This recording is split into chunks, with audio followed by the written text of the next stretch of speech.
Contrastes con Mitzi Cordero. Y vamos a continuar con el análisis y con el contraste. El tema del día de hoy en el Mega Noticias: el sistema educativo, el modelo educativo, la educación, las escuelas de tiempo completo. ¿Hay una austeridad malentendida al eliminar las escuelas de tiempo completo? Le doy la bienvenida a este espacio de información y de análisis al director del Centro de Estudios Educativos y Sociales, Miguel Secali Pardo. Miguel, qué gusto saludarte. Muy buenas tardes, bienvenido a Mega Noticias. Igualmente, Eduardo, un gusto saludarte y muchas gracias por la invitación. Al contrario, Miguel, antes de caer al tema de escuelas de tiempo completo, Miguel, me gustaría abordar contigo la evolución dentro del sistema educativo mexicano. Desde mi punto de vista, uno de los más complejos del mundo, pero también uno de los más arcaicos, en el que prácticamente no ha sido tocado desde la última etapa del porfiriato, y en donde nos vemos involucrados, entre otras cosas, un modelo o un sistema educativo del siglo XIX, con maestros educados en el siglo XX, pero con alumnos del siglo XXI, y parece ser que no lo hemos entendido, Miguel. Sí, efectivamente. Yo creo que ahí este es un tema en el que México se ha quedado muy rezagado. Desafortunadamente, a partir del año 2018, con la reforma educativa que emprendió esta administración, nos fuimos pues muchos años hacia atrás, cuando otros países están avanzando a una velocidad enorme. Estamos en el siglo XXI, el siglo de la innovación, el siglo de la educación, de la transformación, y en ese siglo de la tecnología, de la comunicación, pues la educación juega un papel fundamental, pero juega un papel fundamental para los países que invierten en ella, que lo hacen con un proyecto claro hacia futuro, y los países que desafortunadamente, como México, que han dado pues golpes muy erráticos para un lado, para otro, sin un proyecto de largo plazo, y sobre todo en esta administración echando atrás pues de algunas cosas buenas que se habían logrado, y en su lugar, y nuevamente lo malo es que esto es un sello del gobierno, no nada más en educación, que en vez de construir y mejorar a partir de lo que existe, destruyen, pero no hay nada detrás. Entonces se ha quedado el sistema educativo pues totalmente obsoleto. En vez de mejorar, hemos ido hacia atrás. Y lamentablemente como país lo estamos pagando y lo vamos a pagar, porque cuando los otros países alrededor de México o en circunstancias que eran parecidas hace 10 años sí dieron este salto, pues van a aprovechar las oportunidades del siglo XXI que México podría tener.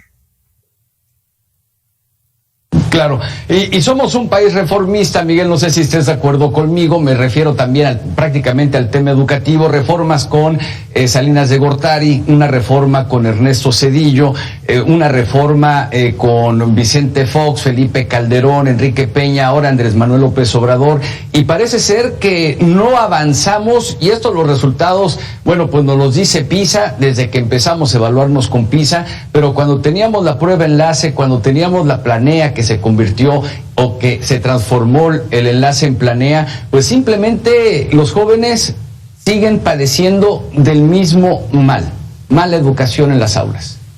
Sí, pero creo que ahora hay una circunstancia distinta que lamentablemente es más negativa, porque si eres reformista, pero en el camino por lo menos van quedando algunas cosas que se van mejorando, pues el reformismo, claro, en un sector como el educativo no necesariamente es lo mejor, pero si por lo menos algunos de esos cambios implican ir mejorando sobre lo que se tenía, pues por lo menos se va avanzando lento, pero se va avanzando.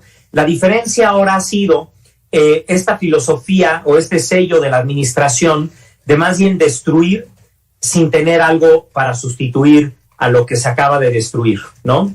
Entonces, ahí es donde, pues lamentablemente, sí nos vamos, el reformismo implica irnos pues bastante hacia atrás, ¿no? Y el tema que se comentaba hace un momento, que es fundamental, es un vívido ejemplo de esto que acabo de comentar, que es la desaparición de las escuelas de tiempo completo. En vez de mejorarlas, que seguramente todo es perfectible, y ahorita, si me das oportunidad, comento algunas de las cosas importantes de este programa de escuelas de tiempo completo. Seguramente algunas cosas eran perfectibles, se podía mejorar sin duda, pero lo que es inaudito es simplemente eliminarlo y dejar en el vacío en vez de darle una mejor opción a aquellos que se les quita un programa, darles algo mejor, bueno, pues eso hubiera sido una reforma y tal vez podríamos criticar el reformismo, pero si es para mejorar, pues bienvenido, aunque sea lento. Ahora este es el sello que lamentablemente se está imponiendo, y no nada más es en el sector educativo, es en muchos ámbitos de la política, es la destrucción para luego ver qué se hace, y en muchos casos no se hace nada, no se reemplaza con nuevos proyectos, con programas de mejor calidad, simplemente es la destrucción, pues porque viene del pasado. Esa es la única, no hay una evaluación, no hay un análisis, no hay una revisión de la evidencia, simplemente viene del pasado, vámonos, malo, ¿no? Así es, yo todavía no quisiera creer, más allá de la consideración, sino de la credibilidad como tal, de que esto obedece a que las escuelas de tiempo completo se crearon en la administración de Felipe Calderón. No lo quisiera creer así, Miguel, pero ¿cómo entenderlo? Sobre todo la población que no ha conocido las escuelas de tiempo completo, que no tiene la necesidad de llevar a sus hijos a una escuela con de esas características, y que nos puede estar viendo y decir, bueno, a ver, ¿por qué tanta importancia a mí? ¿Cómo hacer que la población sea empática con más de 3.6 millones de niños, Miguel? Yo creo que este es un tema en donde definitivamente no se trata de apelar a la solidez o a los beneficios del programa o a la evidencia que existe y que comentaré en un momento. Es una decisión simplemente política. Es un programa que venía de antes, se elimina, punto. No hay mayor lógica, no hay ninguna otra explicación, porque cuando uno se voltea a ver qué era este programa y la evidencia que había, pues no, o sea, no hay justificación definitivamente. Y déjenme contarles un poquito. Este es un programa que surgió con un diseño que es raro en las políticas públicas, que se pueda hacer literalmente una carambola de 3 bandas, en el siguiente sentido. Con una sola acción, que es extender el horario de las escuelas para que los niños y las niñas se queden más horas en la tarde, se lograban 3 cosas. Una, mejores aprendizajes, darles horarios de también actividades extracurriculares como artísticas, ciencias, deporte, y también ayudarlos a mejorar en sus contenidos académicos. Esa es una. Número 2, como los niños y las niñas se quedaban en la escuela y son niños y niñas de bajos recursos, se les daba una comida. Esa comida para esas familias es vital. La gran mayoría de estas familias tienen algún alimento muy escaso en la mañana, y este era su gran alimentación, su mejor punto más importante de alimentación durante el día. Ese es el segundo beneficio. Y el tercer beneficio es que muchos de estos hogares son donde viven estos niños, donde habitan estos niños, son liderados por madres, ya sea por madres solteras o por madres que quisieran poder trabajar para llevar un ingreso a su familia, y para ellas era una gran noticia que en vez de tener que ir por sus hijos a la 1 de la tarde y troncar sus posibilidades de elaborar, porque pues tenían que estar en casa con sus hijos, se les liberaba tiempo para poder hacer alguna actividad económica que quisieran, una actividad remunerada, y eso también tenía un impacto positivo en el hogar. Ese es el tercer beneficio. Esas son las 3 bandas de la carambola, que nuevamente no es fácil encontrarse políticas que tengan ese tipo de beneficios adicionales. Y entonces, en diseño era un programa que se había estudiado mucho cómo hacerlo, se implementó, se le dotó de recursos, pero además contó con una característica que también es extraña en el sector educativo, es poco común, y es que desde el inicio del programa también empezó a la par una evaluación, es decir, un análisis de cuáles eran esos beneficios, poderlos medir de manera tangible y comparar con los costos. Y las evaluaciones que existen tienen evidencia abrumadoramente positiva de que, por ejemplo, esas niñas y niños lograban mucho mejores aprendizajes, de estar en los niveles más bajos de la prueba enlace, que es la forma como se medía hace algunos años, mejoraban notoriamente, y eso es incluso en comparación de niños muy similares que no habían podido tener este beneficio. Entonces, era un buen diseño, nuevamente perfectible, todo es perfectible, pero un buen diseño con beneficios no nada más para el niño o la niña, sino también para la familia en su conjunto. Y número 3, con evidencia abrumadora de que cada peso invertido de los impuestos de la población de México tenía un rendimiento en lograr esos avances, por ejemplo, en el aprendizaje. Entonces, por ese lado, por el lado de la evidencia, del análisis, etcétera, ahí no está la explicación, porque simplemente no hay ningún dato que contradiga eso que acabo de comentar. No lo hay, no existe. La única explicación es una decisión política de que es un programa que, aunque tenga sus efectos positivos, como viene del pasado, pues se elimina. ¿Qué hay en lugar de eso? Uno diría, pues con la esperanza de que un gobierno responsable tomara esta decisión, y diría, bueno, ¿dónde está por lo que lo sustituyeron? ¿Dónde está la mejora? Pues no la hay, simplemente se cancela y punto. Claro. E incluso, una cosa también bastante poco común en esta administración, es que algunos gobiernos estatales han decidido mantener el programa porque ellos viven en carne propia y lo ven en el día a día los grandes beneficios. Entonces, a pesar de ser incluso gobiernos del mismo partido que el gobierno federal, han dicho que no lo van a quitar el programa. De ese tamaño es el error y la pifia de la Secretaría de Educación Pública. Así es, Miguel. De hecho, te me adelantaste un poco porque quería que escucháramos juntos a Claudia Sheinbaum, la jefa capitalina, jefa de la Ciudad de México, porque es una de esas voces de las que tú hablas que, a pesar de ser emanada del mismo partido político en el gobierno, pues ella dice, nosotros nos quedamos con las escuelas de tiempo completo. ¿Te parece si la escuchamos? Nos vamos a coordinar con la secretaria Delfina, con el subsecretario Luis Humberto Fernández, para que puedan mantenerse las escuelas, y también pues en una revisión de cuáles realmente eran de tiempo completo, cuáles no, y por supuesto siempre en coordinación con maestros y maestras, con el personal docente y administrativo de las escuelas. Barbosa también en Puebla se une a esta voz, algunos otros gobernadores, otros dicen no.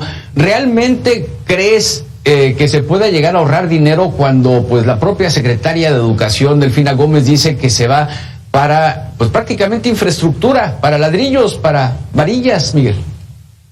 No, eso creo que es una irresponsabilidad decir eso, porque el puro concepto del ahorro está equivocado cuando lo mencionan de esa manera. Porque un ahorro, por ejemplo, cuando uno va a comprar, digamos, una computadora para la educación, hay una calidad que uno está comprando a un precio determinado. Ahorro quiere decir que por la misma calidad puedo pagar menos, y eso es un ahorro, y qué bueno que se pudieran dar esos ahorros. Pero es falso en este caso, totalmente falso, porque un programa en donde está demostrado el impacto que tiene cada peso invertido, lo que sí se podría aspirar es a que incluso con menos recursos lograr los mismos impactos. Eso hubiera sido un ahorro, tener los mismos beneficios pagando menos. Y si ese fuera el ahorro, bienvenido. Lamentablemente no es así y no tiene ninguna lógica el decir que se van a ahorrar. Es como si digo, voy a ahorrar en comida porque no voy a comer. No, bueno, eso no es ahorrar, eso no, es no gastar y no invertir en algo básico para la sobrevivencia.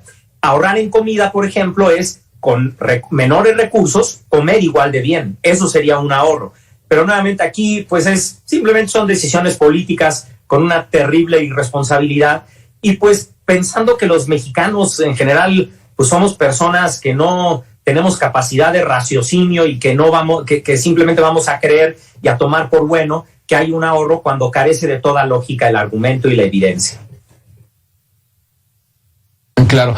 Miguel, si algo recuerdo de tu gestión al frente de la Secretaría de Educación Media Superior es la parte del Profordem, esta profesionalización de los maestros de educación media superior, en el que mencionabas en algún momento que incluso les podría dar la apertura para poder trabajar en prácticamente cualquier institución educativa. Ahora los maestros, con esto que está sucediendo en las escuelas de tiempo completo, están acusando hostigamiento por parte de la propia Secretaría, que no quieren dobles plazas. Vamos a escucharlo, si te parece. Ya no quieren a maestros de doble plaza, nos quieren quitar, nos están hostigando de vinculación administrativa por parte de la Secretaría de Educación. Que plazas vespertinas, las que tenemos doble plaza, nos tenemos que reubicar a otros centros de trabajo. ¿Te mueves o te mueves?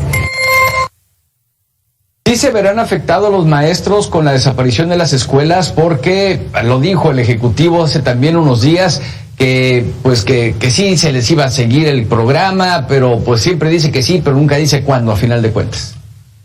Sí, bueno, yo creo que esa faceta, como son decisiones tomadas a la ligera, de manera irresponsable y sin evidencia. Incluso yo me atrevería a pensar que ni siquiera previeron este aspecto, que simplemente tomaron la decisión de cancelarlas, lo anunciaron y luego se dieron cuenta pues que habían maestras y maestros contratados para prestar ese servicio y que al cancelarlo, esas horas de servicio de los maestros y las maestras pues también se tenían que cancelar. Entonces, me parece que eso no se calibró, me atrevería a pensar, porque si sí se pensó y aún así se llevó adelante, nuevamente, destruyendo sin construir una alternativa, pues es echarse por encima a un gremio pues que es muy aguerrido, que siempre pelea por sus derechos y que a mí me extrañaría que pues simplemente se quedaron de brazos cruzados al cancelárseles estas horas y estas horas de trabajo y el ingreso asociado con el que seguramente contaban. Y si no se cancelan las plazas y le siguen pagando a los maestros sin programa de escuelas de tiempo completo, bueno, ahí sí entrarían en una irregularidad administrativa de usar recursos públicos pues tirados literalmente a la basura, porque si no se da el servicio y se paga el costo del servicio, bueno, pues evidentemente eso no puede ser legal. Claro. ¿Qué necesita en México, Miguel? Porque te soy honesto, yo lo tengo publicado en un libro de mi autoría, en el que las reformas van, las reformas vienen, pero a final de cuentas los resultados educativos en el país pues prácticamente son iguales. No hemos modificado, reitero, este sistema educativo. Hablamos de modelos, pero se confunden los modelos educativos con modelos pedagógicos, con sistemas educativos, como que no se tiene bien enmarcado por la gente que dirige la propia Secretaría de Educación. ¿Qué necesitamos para despegar? Porque vaya, tenemos población, tenemos interés, tenemos gente capacitada, tenemos gente capaz, tenemos excelentes maestros, pero simplemente no despegamos. Mira, yo creo que sí fue un parteaguas el 2018 en este sentido, porque mal que bien, con todo y que había habido alternancia de gobierno a partir del año 2000, habían sido gobiernos del PRI, entra en el 2000 el presidente Fox, luego entra el presidente Calderón en 2006, luego el presidente Peña, y había habido avances en el sistema educativo. O sea, no era el sistema educativo que queríamos definitivamente, y por ejemplo, recordabas este programa Profordem de capacitación de maestros, pues eran cosas que siempre son perfectibles y se iban mejorando y perfeccionando. Los gobiernos entre 2000 y 2018, a pesar de que muchas cosas las habían hecho gobiernos anteriores, tomaron el sistema educativo y en algo lo iban mejorando, no a la velocidad que quisiéramos, no con todo el empuje y fuerza que hubiéramos querido los que nos dedicamos a este tema, pero iba avanzando, poco a poco iba avanzando. Llega 2018 y es un retroceso que borra esas 2 décadas de avances lentos, pero avances, y nos vamos incluso más atrás del año 2000 en muchas decisiones. Digo, el que no concuerde con esta visión, solamente vean lo que han pasado con los libros de texto, una verdadera tragedia, que pues pone de manifiesto muy claramente cómo este es un gobierno al que primero no le interesa la educación de ninguna manera, no tiene proyecto educativo y más bien lo que ha hecho es ideologizar la educación.